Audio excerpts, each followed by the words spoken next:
Live from Fargo and serving you on TV, online, and on the go. This is Valley News Live at 6.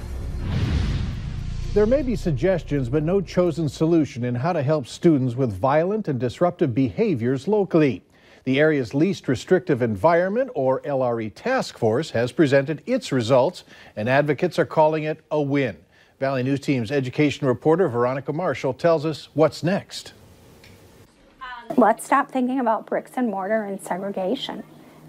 We've never argued that, there are children who need some specialized services, but they can get those in their schools or in a school in the district. After plans for a facility for students with violent behaviors fell through, local disability advocates have argued the best thing schools can do is improve the programs they already have. If you improve the A, B, and C classes and programs, in essence, you improve your school district. And now, that's what school districts are going to do. Look at the attributes that the task force thought was necessary and use those to analyze our current programs. And if there's areas that we need to show growth in our current programs, then we do that. We're doing the best that we can with the facilities we have and the programs that we have. Fargo and West Fargo schools say they're also open to bringing in outside agencies to help students. There are experts in the area of behavior and in mental health that have skill sets or training that educators may not have had going through school to become a teacher. So by partnering with them,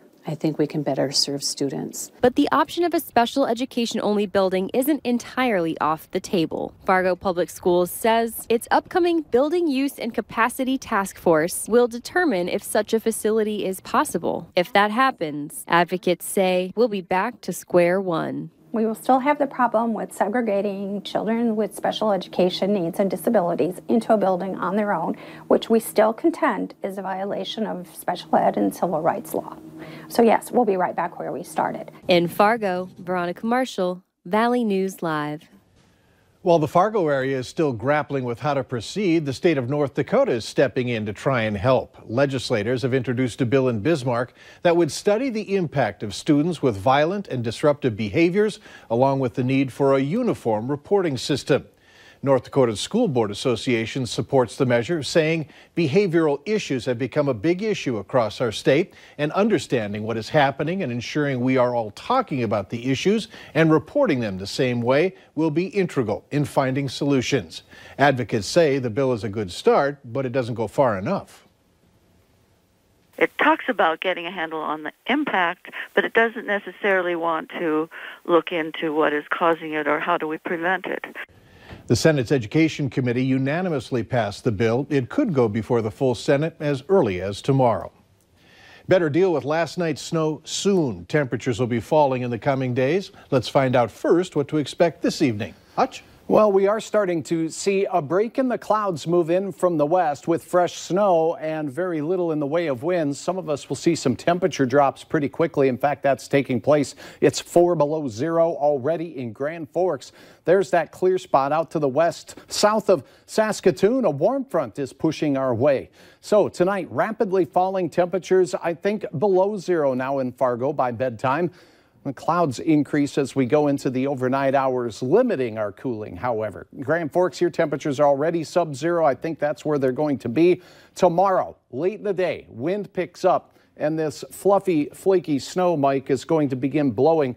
Winter storm watch has been posted for blizzard-like conditions, the possibility thereof. I'll have hour-by-hour details on what you can expect and how it will impact your Wednesday into Thursday here in a minute. I'm glad I moved my snow this morning. It's a good idea. Thanks.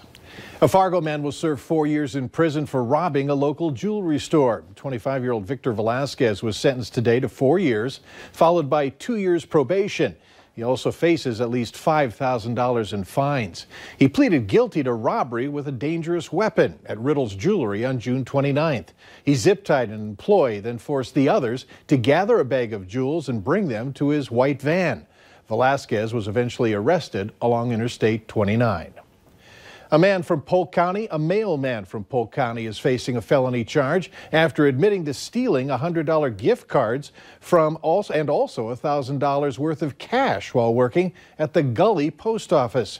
Court documents say 25-year-old Timothy Conger of Bagley, Minnesota, said one day when he was out delivering mail, he noticed that an envelope had been opened and there was $100 inside. Conger admitted to stealing the cash, and from that day on, he says he continued to steal things like gift cards and up to $2,000 in cash. He's looking at spending up to 3 years in prison and having to pay a $5,000 fine.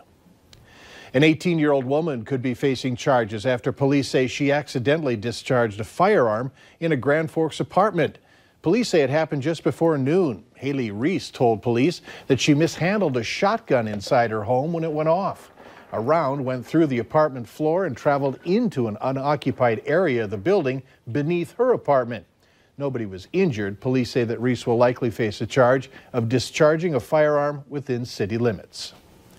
A stolen snowmobile and a few break-ins have a woman concerned for the safety of her parents who live in Grand Forks.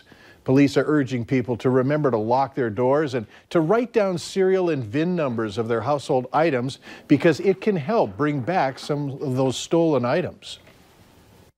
Keeping a log of those serial numbers, and if theft occurs, having that information available to law enforcement.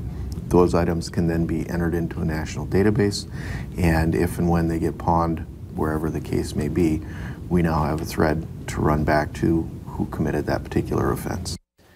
Grand Forks Police also offer a free survey that gives the public tips on ways to lessen the potential impact of crime with the use of environmental design. If you need help uncovering fraud or issue in your community, call our whistleblower hotline. The phone number is on your screen, 701-237-6576. Leave your tip. We'll do our best to get to the bottom of it. Grand Forks Police also say the man that was found dead in his truck last week is 36-year-old Bradley Bieswanger.